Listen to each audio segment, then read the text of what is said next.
título desta mensagem nesta noite sobre como quem prevalece em nossas vidas, o poder de Deus ou nossas fraquezas. Eu quero tentar passar para vocês aquilo que Deus ministrou ao meu coração nesta semana, em uma das manhãs de oração aqui neste lugar. Irmãos, eu não tenho mais dúvida do poder da oração. Eu não tenho mais dúvida de que a oração é o canal de Deus para a vida da construção de um avivamento através da palavra na vida de cada igreja. E a fusão, essa fusão da palavra com a oração, ela é poderosa demais. Mas é importante nós entendermos que ela não é poderosa para fazer apenas um alarido. Ela é poderosa para nos transformar de dentro para fora. A maior obra que você vai ver na sua vida, se você orar e se você buscar na palavra, a maior obra que você vai ver na sua vida, não é aquela que você vai ver exteriormente, mas é aquela que você vai ver interiormente. É a mudança que vai ser provocada em você. E nesse capítulo, Paulo, ele quer falar algo, ele quer passar algo para os irmãos da igreja de Corinto. Os irmãos da igreja de Corinto eram uma igreja disfuncional, era uma igreja abalada pela idolatria, era uma igreja abalada pelo mundanismo, era uma igreja fria, era uma igreja apática e era uma igreja confusa. Era uma igreja que tinha perdido o seu norte, tinha perdido a sua referência. E tal é que até mesmo na liturgia da ceia, a liturgia da comunhão que havia sido passada por Jesus, estava tudo errado. Eles não conseguiam manter a ordem do culto. Eles não conseguiam mais manter a organização de um mero momento de comunhão da igreja, de comunhão do corpo de Cristo. Era apenas obedecer uma regra, mas eles não conseguiam, porque eles estavam limitados.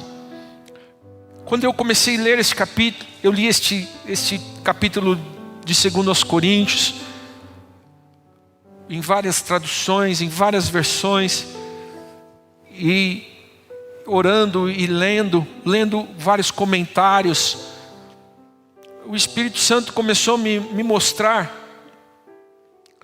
muito nitidamente que quando nós perdemos a referência do poder de Deus, quem começa a prevalecer são as nossas fraquezas. Porque se nós olharmos por alguns ângulos diferentes esse texto do apóstolo Paulo, nós vamos entender que aqui quando ele está falando de fraqueza, embora ele cite algo que faz parte da sua natureza, da sua condição, mas o que ele deixa muito claro para nós, que o que tem que prevalecer não é muitas vezes aquilo que nos torna fraco, porque a fraqueza, ela é consequência de alguma coisa que está nos deixando fraco. Mas eu quero olhar com uma perspectiva, olhando para a fraqueza, eu quero fazer você enxergar comigo, que muitas vezes nós pensamos que fraqueza é o momento da enfermidade, que fraqueza é o momento da ira, que fraqueza é o momento do qual nós estamos fragilizados de alguma forma e perdemos o gosto pela oração, perdemos o gosto pela palavra, perdemos o gosto pela comunhão com a igreja, de vir ao culto. Então nós olhamos estas coisas como fraqueza. Mas olha que interessante, Paulo começa esse capítulo falando daquilo que ele achava que era forte nele. Ele começa esse capítulo dizendo das revelações que ele havia recebido da parte de Deus. Ele começa esse capítulo dando uma resposta aos líderes judaicos que estavam questionando a autenticidade do seu ministério. E Paulo começa dizendo, porque para o judeu, os ministérios daqueles que estavam despontando como seguidores de Cristo, eles precisavam ser acompanhados de elementos sobrenaturais. E a visão, a revelação, era algo que era muito esperado desses novos profetas que agora estavam, na verdade, falando a respeito das coisas que haviam aprendido de Jesus. Mas Paulo não havia andado com Jesus. Paulo não foi um dos 12. Paulo foi um chamado por Jesus, depois que Jesus já não estava mais presente fisicamente no nosso meio. Paulo foi chamado. E aí, ele teve a visão. Ele teve, primeiro, o impacto do seu chamado é justamente quando o próprio Jesus aparece para ele no caminho de Damasco, aonde ele recebe do próprio Jesus as orientações para o seu ministério, os primeiros passos para o seu ministério.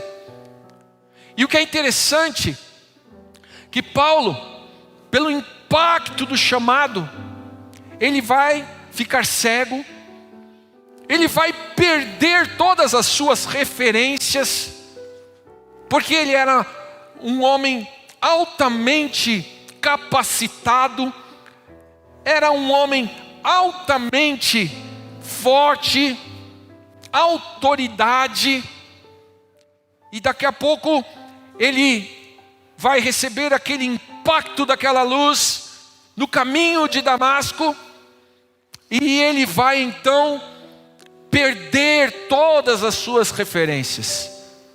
Esta foi a primeira visão de Paulo. Esta foi a primeira revelação de Paulo. A revelação de que Jesus queria ele para trabalhar no seu evangelho. Essa é a primeira revelação que nós devemos desejar na nossa vida como filhos, como servos de Deus. Saber que Jesus nos chamou com um propósito. Você não entrou por acaso nessa igreja. Você não começou a ser crente por acaso. Você não está jogando numa loteria, vindo na igreja para ver se vai ser abençoado. Porque o Deus, que é o Senhor desta igreja, Ele não faz assim. Ele tem propósito. Ele tem chamado. E Ele está para cada um de nós, pronto a nos dar direcionamento, a nos ensinar um passo a passo, para reorganizarmos as nossas ideias, os nossos valores, os nossos dons, as nossas capacidades, para servir a Ele, para adorar a Ele, para ser um instrumento na mão dEle. E Paulo não ficou só nessa visão, só nessa revelação. Paulo vai ter muitas outras revelações. E aí é interessante porque ele começa com um sarcasmo. Ele começa o capítulo com um certo sarcasmo, porque ele começa dizendo, né, se é necessário que eu me glorie, que ainda não convém, passarei as visões e revelações do Senhor. E ele vai começar a usar vai começar a falar como que se na terceira pessoa. Ele vai dizer, eu conheço um homem, mas na verdade ele estava falando dele, né?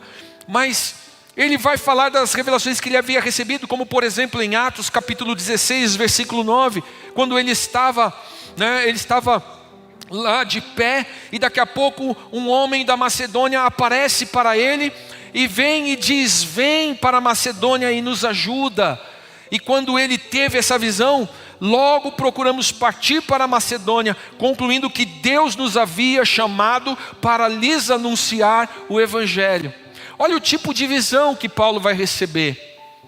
Paulo estava recebendo visões de Deus nessa pegada. Olha, e eu quero lembrar vocês que quando... me falhou o nome agora, me esqueci o nome de quem foi aquele que Deus enviou para ir orar por Paulo quando ele ainda estava cego.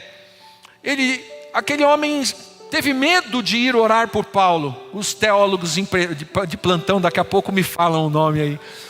Oi? Ananias, isso. E quando Ananias recebe da parte de Deus a direção para ir orar por Paulo, e Ananias vai conversar com Deus e vai falar: mas Senhor, esse cara é arrogante, esse cara, ele só quer matar cristão, ele só quer matar nós. Tem certeza disso, Senhor? Eu como que estivesse dizendo assim: olha, eu duvido, Senhor, que tu vai conseguir fazer uma obra no coração desse homem.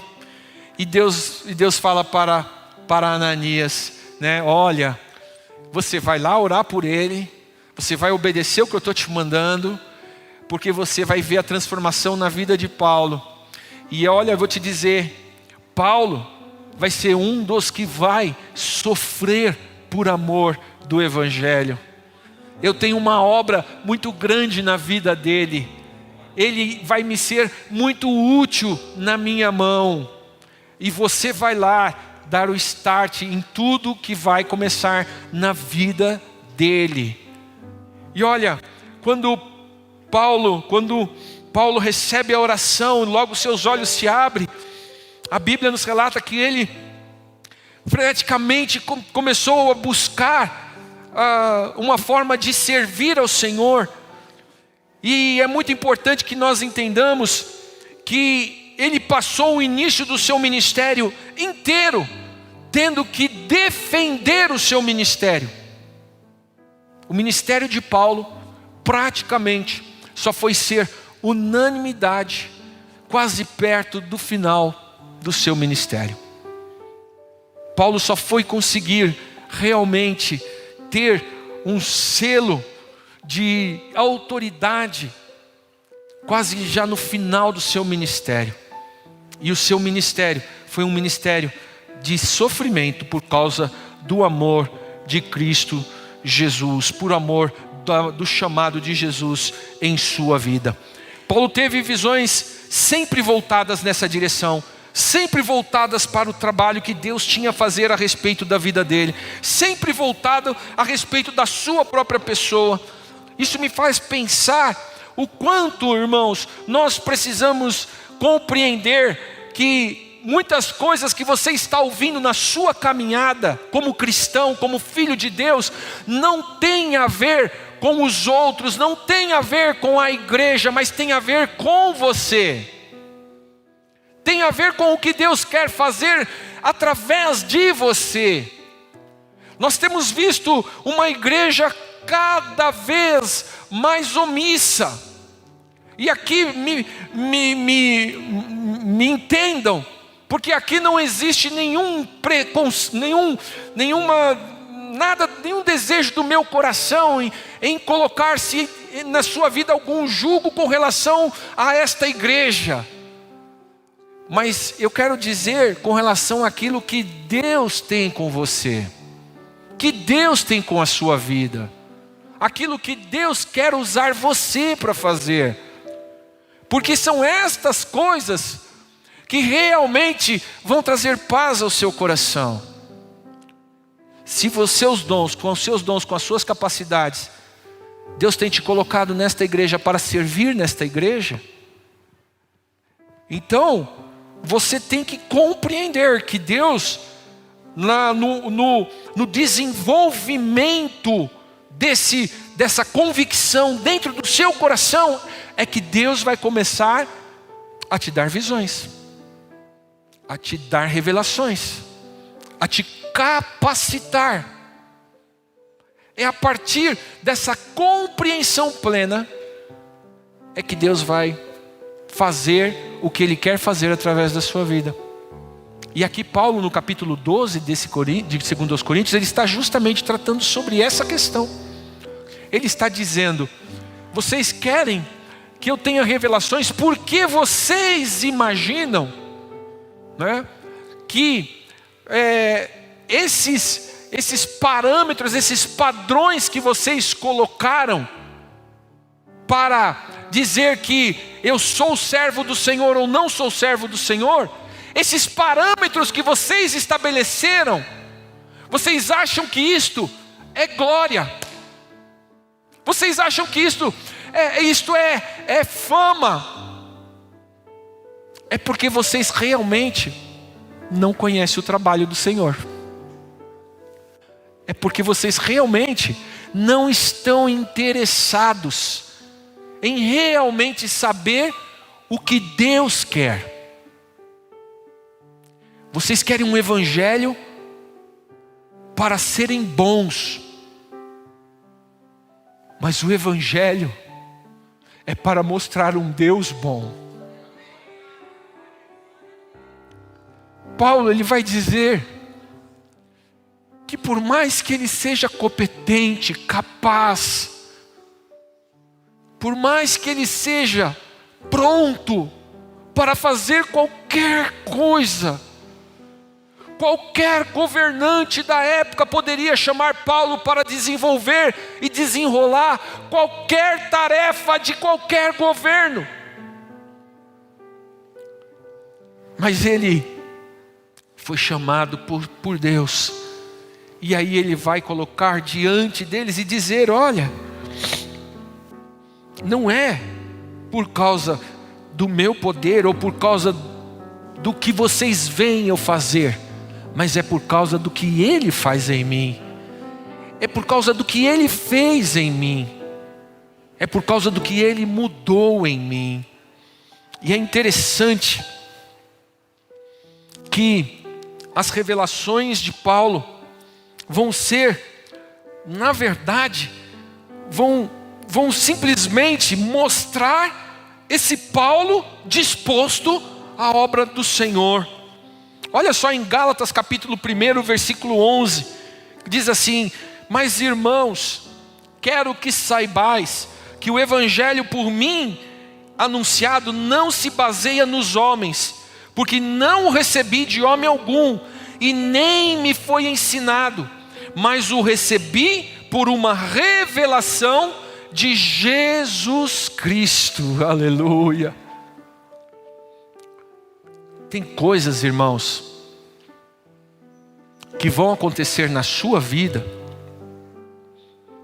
que só poderão acontecer pela revelação, pela inspiração de Deus, pela revelação de Deus. Porque se vocês esperarem para se movimentar pela minha direção, que sou o vosso pastor, se para que o teu ministério aconteça, você depende de mim, miserável homem que somos. Porque o teu ministério ele tem que acontecer a partir do que você recebe de Deus. Uma igreja forjada numa mente humana é uma igreja incapaz de alcançar as bênçãos espirituais. É como Paulo disse, ele não recebeu de homem, porque o evangelho não vem de homem. O evangelho vem de Deus para nós. No versículo 2 ele diz: conheço um homem, e aí ele vai falando, colocando na terceira pessoa. Ele não quer de imediato falar dele, porque ele sabe que o próprio Mestre Jesus sofreu muito com esta questão de ser ele mesmo falar a respeito dele próprio.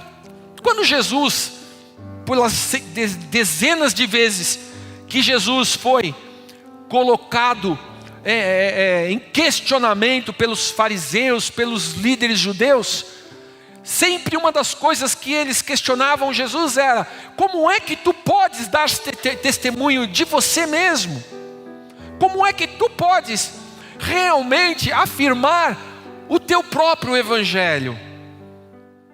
Eles não sabiam que eles estavam falando com o Filho de Deus, que era, na verdade, o próprio evangelho. Ali estava a realização do propósito de Deus. E aqui, quando a gente segue na caminhada, nós começamos a ver uma igreja que foi fundamentada, que foi estabelecida pelo próprio Senhor Jesus Cristo, e por Ele mesmo recebeu a autoridade para continuar a sua obra. No ano de 2022, nós não temos uma igreja que é fruto de apenas ideologias humanas. Nós temos uma igreja que é a continuidade daquela que foi gerada e fundamentada pelo nome de Jesus. Por isso que Ele é autor e consumador da nossa fé, porque nele começamos todas as coisas, nele vivemos todas as coisas, e nele terminaremos todas as coisas.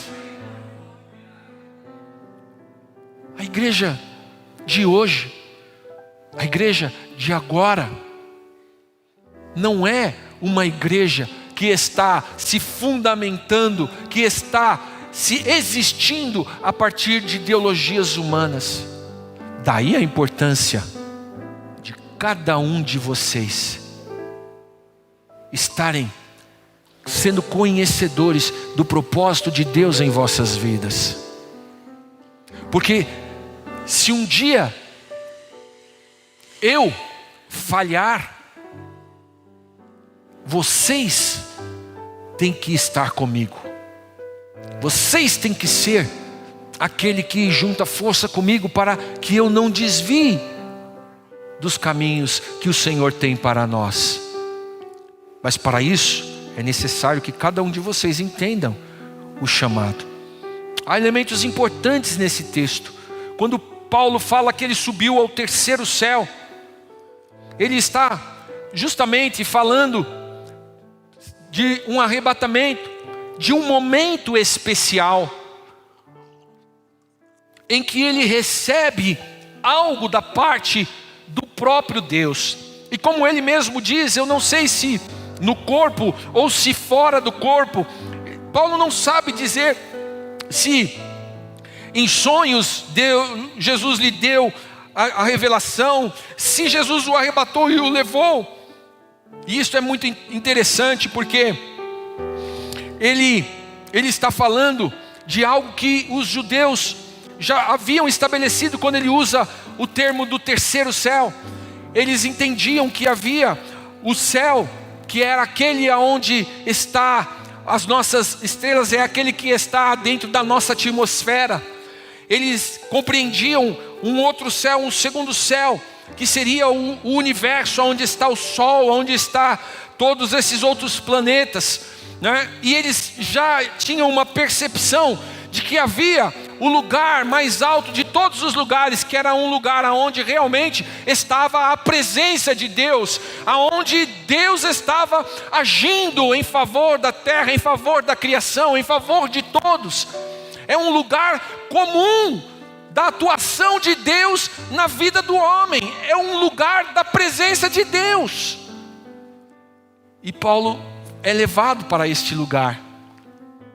Irmãos, isso nos faz refletir sobre a necessidade que temos muitas vezes de sairmos, de nos aplicarmos, para sairmos das nossas esferas humanas, para termos uma percepção maior das coisas espirituais.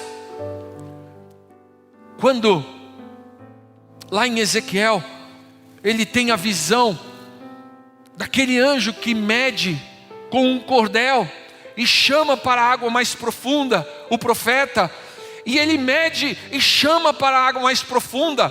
Eu percebo o trabalho do Espírito Santo, que constantemente vai nos melhorando, vai nos trabalhando para sempre nos chamar para águas mais profundas, para sempre nos chamar para lugares espirituais, para sempre nos chamar para uma intimidade maior com Deus. Mas parece que muitas vezes nós escolhemos ficar na superficialidade, no raso. Queridos, estamos nos últimos tempos. Jesus está voltando. E acreditem, esse pregador que prega para vocês aqui no dia 13 de fevereiro, é isso? 13 de fevereiro do ano de 2022. Ele não prega como aquele que pregou há 100 anos atrás, porque hoje está mais perto sim a volta de Jesus. Os tempos mostram os sinais. A palavra de Deus está seguindo a sua trajetória. As coisas estão se cumprindo. Não é hora de um evangelho superficial. Não é hora de um evangelho abstrato. Não é hora de um evangelho de autossuprimento.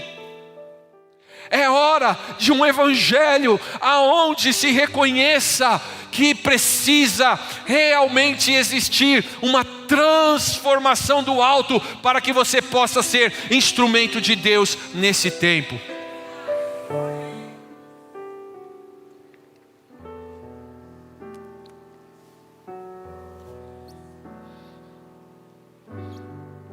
No versículo 5, quando ele fala: eu não me gloriarei de tal coisa, não me gloriarei. Depois de dar uma lista das revelações que ele teve, de autenticar o seu próprio ministério, a partir daquilo que os judeus entendiam ser o que era necessário para outorgar o seu ministério. Então ele vai dizer: olha, vocês estão enganados, eu não me glorio disso. Não é isso que forja o desejo na minha alma de servir ao Senhor. Não são essas coisas que eu tenho vivido nessa experiência íntima e pessoal que eu tenho tido com Deus. Não é essas. Muitas vezes nós pensamos, irmãos, que porque nós oramos mais do que os outros, nós ganhamos alguma coisa a mais de autoridade, nós queremos dar selos para as coisas que nós fazemos, queremos dar valor para as coisas que muitas vezes nós fazemos, e às vezes até mesmo da nossa cabeça, e achamos que isso nos garante algum direito. Mas Paulo chega aqui e vai dizer: eu não me gloriarei destas coisas. Ele vai dizer, olha só no versículo 5, ele diz: eu de tal coisa não me glorio, porém de mim mesmo eu só me glorio pelas minhas fraquezas. Só das minhas fraquezas. E no versículo 6 ele continua dizendo: pois se vier a gloriar-me, não serei néscio, porque direi a verdade, mas abstenho-me para que ninguém se preocupe comigo mais do que em mim vê ou que de mim ouve. Ele está dizendo: olha, eu poderia usar isto como elemento para outorgar o meu ministério, mas não é nisso que eu quero me gloriar. O que eu quero me gloriar é que vocês vejam um cristão verdadeiro. É que ao caminhar comigo, vocês vejam um verdadeiro servo de Deus. Um servo de Deus que compreende que se eu não orar todo dia, eu sou o alvo da minha própria fraqueza. A perspectiva de fraqueza que Paulo está nos mostrando aqui não é a debilidade, mas é sim aquilo que é força em nós. A fraqueza da qual Paulo está confrontando diante do poder de Deus é aquilo que fala mais alto no seu coração. Porque quando Deus vem para confrontar para responder a Paulo quando Paulo vai orar para ele e pedir: Senhor, eu tenho um espinho na minha carne. E Paulo está falando isso, e é interessante que quando ele cita que ele por 3 vezes pediu ao Senhor que tirasse esse espinho, ele faz a referência a Jesus no Getsemane, que vai uma vez ver seus discípulos lá dormindo, e fala: não puderam orar por nenhum momento sequer comigo. E ele volta a segunda vez e a terceira vez, e na terceira vez, registrada em Mateus capítulo 26, Jesus vai subir pela terceira vez, e na terceira vez vai ficar explícito ali: sua alma estava angustiada. Por quê? Porque Jesus não queria, como homem, passar pela dor da cruz. Em algum momento na cabeça do homem Jesus pode ter surgido o pensamento: eu não mereço aquela cruz, eu não fiz nada para estar naquela cruz. Por isso que o poder de Deus precisa se aperfeiçoar aonde somos fracos. E quando a gente lê esse texto, muitas vezes a gente pega esse texto e toma ele, dizendo que o Senhor se aperfeiçoa nas nossas fraquezas. Nós sempre levamos ele para o lado da humildade. O Senhor se aperfeiçoa quando eu tenho preguiça de vir no culto. O Senhor se aperfeiçoa quando eu não entendo a obra da igreja na qual eu estou inserido. O Senhor entende as minhas dores. O Senhor se aperfeiçoa no meu desmanzelo com as coisas que para Ele são preciosas. Não. Sabe onde é que o Senhor se aperfeiçoa? Quando você dobra o seu joelho e consegue lembrar que naquele dia sua mente, seu coração desejaram o pecado, que muitas vezes você pratica coisas que você sabe na sua consciência que ofendem a Deus. Você sabe que você está vivendo uma vida, em algumas áreas da sua vida, que você sabe que não permitem a manifestação do poder de Deus na sua vida.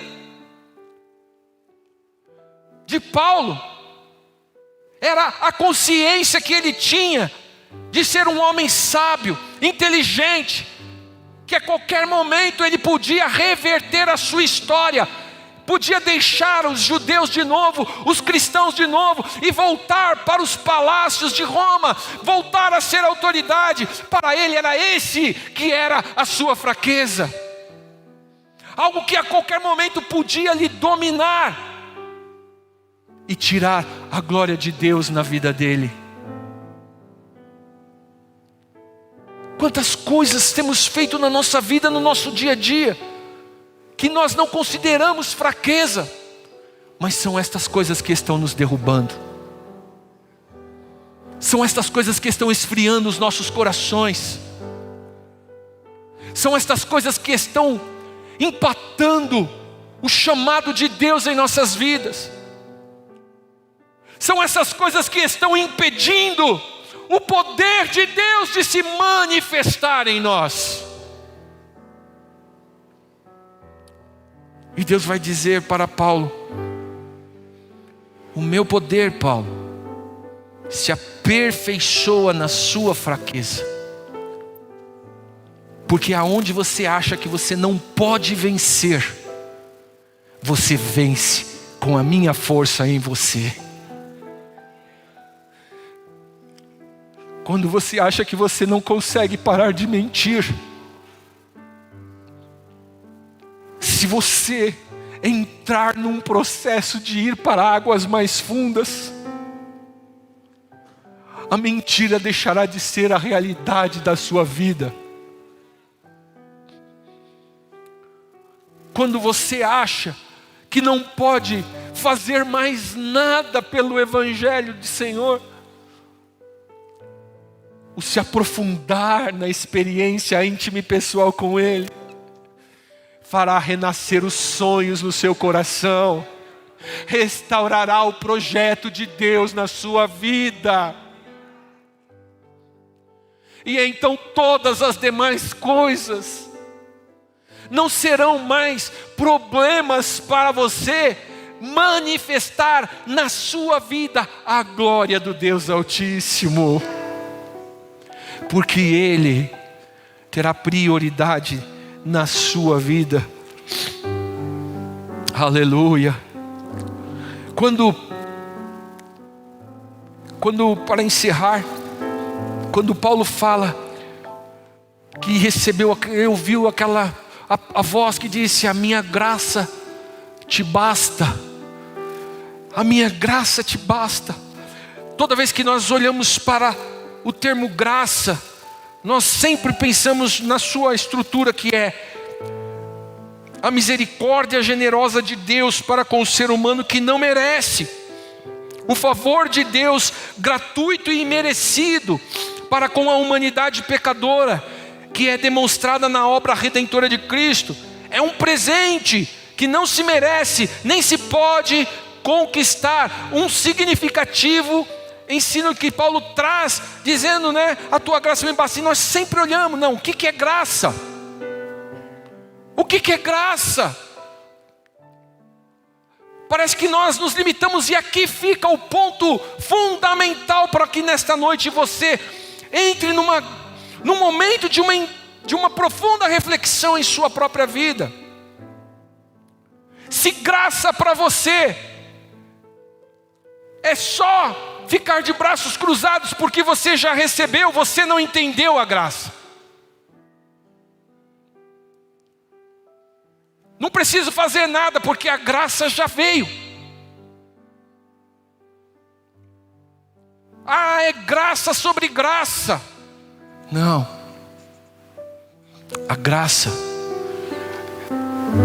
é o poder transformador de Deus em nossas vidas, que nos coloca em direção de cumprir a vontade dEle, que nos coloca em condição de cumprir a vontade dEle. Então, atrelado à graça que vem sobre sua vida, sempre haverá o sobrenatural de Deus junto com isto, para você fazer as obras que Ele fez e fazer maiores ainda. A graça não é só algo que Deus fez e pronto. A graça é algo que Deus fez, ponto, para você entrar nesse ambiente espiritual poderoso, transformador, mudar o seu dia, mudar a sua vida, mudar sua família, mudar seu bairro, mudar o seu país. É isto que é graça. Porque a graça não é só para você, a graça é para todos.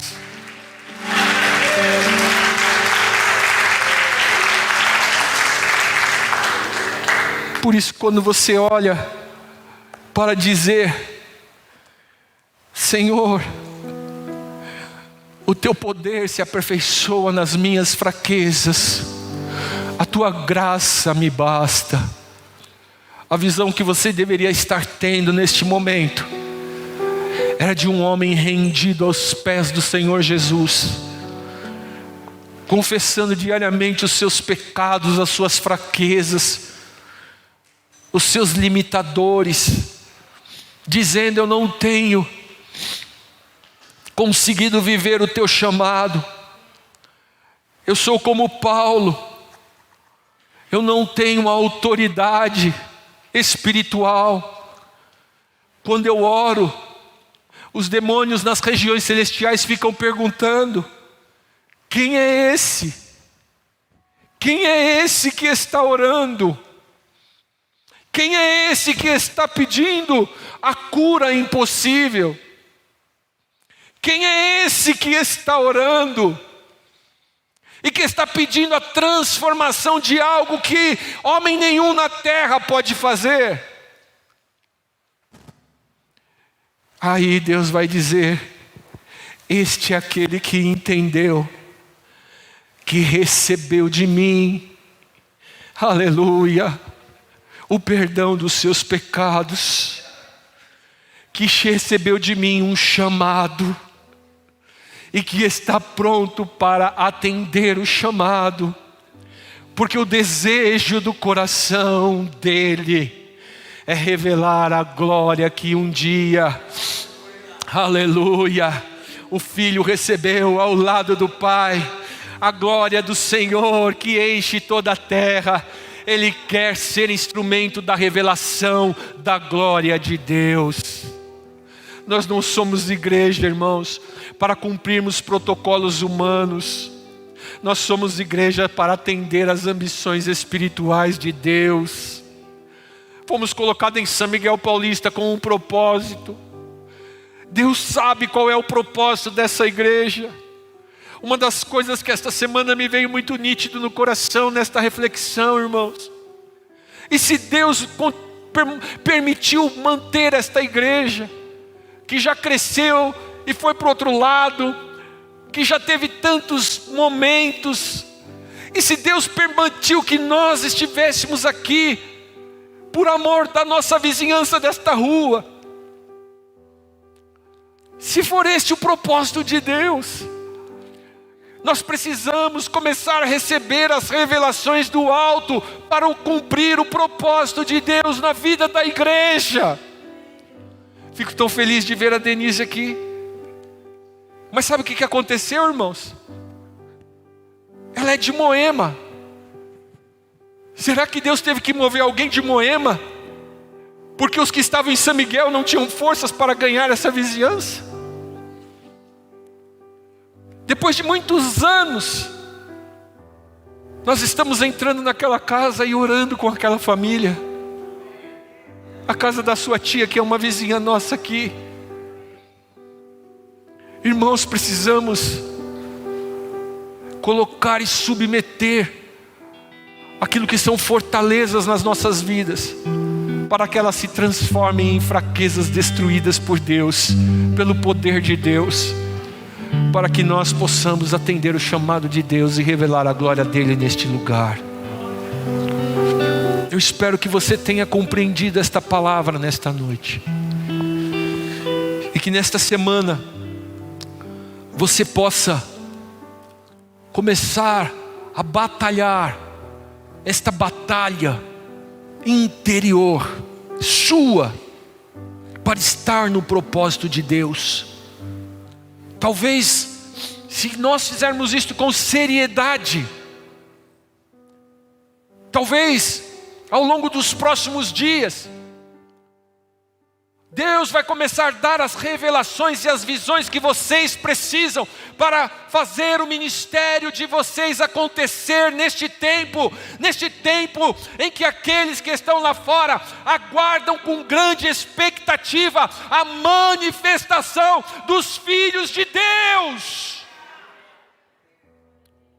Talvez vocês vão chegar para mim e vão dizer: pastor, estou sendo chamado para fazer tal coisa em tal lugar, me abençoa, eu tenho certeza que Deus está nisso, e eu vou empenhar a minha vida para obedecer este chamado de Deus, e Deus irá te prosperar, te honrar, e você vai ver coisas sobrenaturais acontecer na sua vida. Aquilo que você orara por 10 anos e não tem acontecido, as portas estão fechadas com ferrolhos de ferro, o Senhor virá romper.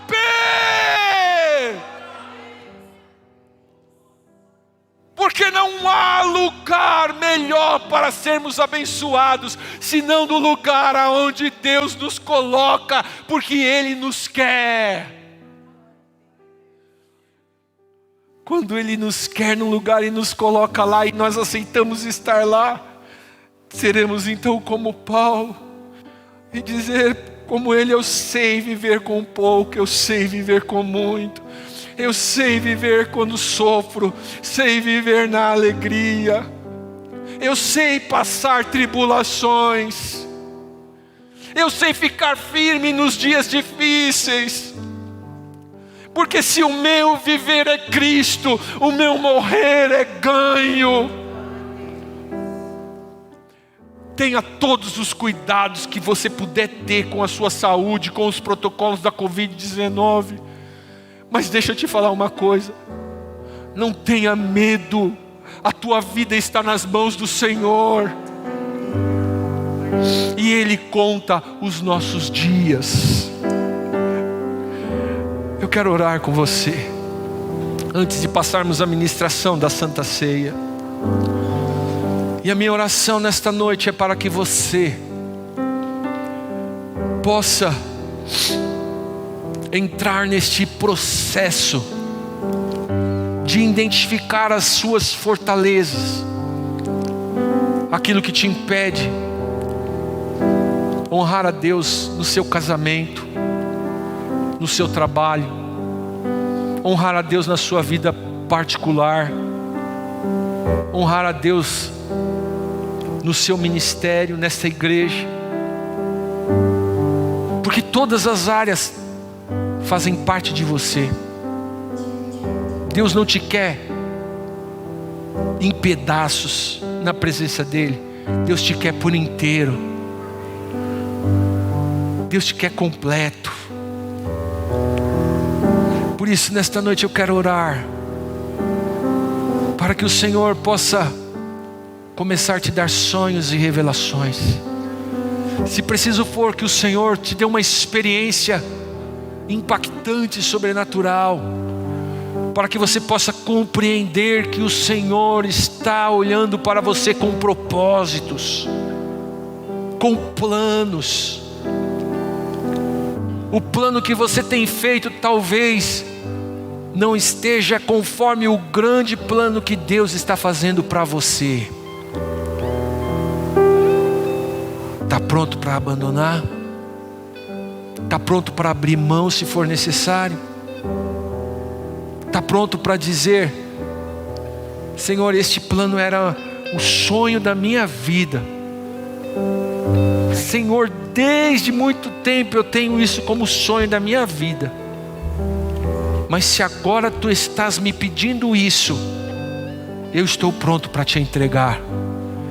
Eu estou pronto para engavetar esse plano, porque eu sei que, Senhor, eu não poderei ter nada melhor na minha vida do que aquilo que Tu queres para a minha vida. Oremos ao Senhor, em nome de Jesus. Nós precisamos dos Teus sonhos em nossas vidas, Senhor, das Tuas visões, das Tuas revelações. Eu ouso nessa noite a dizer: os tempos são diferentes, os dias são diferentes, mas o Deus que chamou Paulo é o mesmo Deus que me chamou. O Deus que chamou Paulo continua tendo propósitos com a vida da igreja. O Deus que chamou Paulo ainda tem planos maravilhosos, poderosos, grandiosos, para fazer através das nossas vidas grandes coisas, grandes obras, e glorificar o Seu nome. Pai, em nome de Jesus, nos tira deste lugar de letargia, nos tira deste lugar de conforto, nos tira deste lugar, Senhor, de braços cruzados, e nos coloca no centro da Tua vontade, Senhor. Eu não tenho medo de orar isto nesta noite com esta igreja, porque eu sei que a palavra que me tem chegado no meu coração é aquilo que tenho recebido do Deus verdadeiro, Criador dos céus e da terra. E eu sei, Senhor, que Tu, Senhor meu Deus, sempre tem o melhor para todos nós. Pai, em nome de Jesus, fortalece, renova, restaura os dons espirituais que morreram na vida desta igreja. Restaura a alegria que muitas vezes, Senhor, sucumbiu no coração de alguém. Senhor, renova a esperança. Que o heavy hope que surgiu no coração da Magda seja, Senhor, uma voz que está ecoando do teu trono, imperativamente dizendo: tenha esperança. Senhor, abre os nossos olhos para enxergarmos este campo branco que está ao redor de nós. Talvez esta igreja só esteja enxergando um campo queimado, um campo arrasado, um campo sem frutos para colher, um campo desesperador. Nesta noite, abre os nossos olhos para enxergar os campos brancos, prontos para a seara, Senhor. Nós queremos encerrar esta ministração nesta noite, dizendo: Senhor, eis-nos aqui, para, Senhor meu Deus, lutarmos contra aquilo que tem nos derrubado, para lutarmos contra aquilo que tem nos feito fracassar. Se é o medo, Pai, a Tua palavra nos diz: o amor de Deus lança fora todo medo.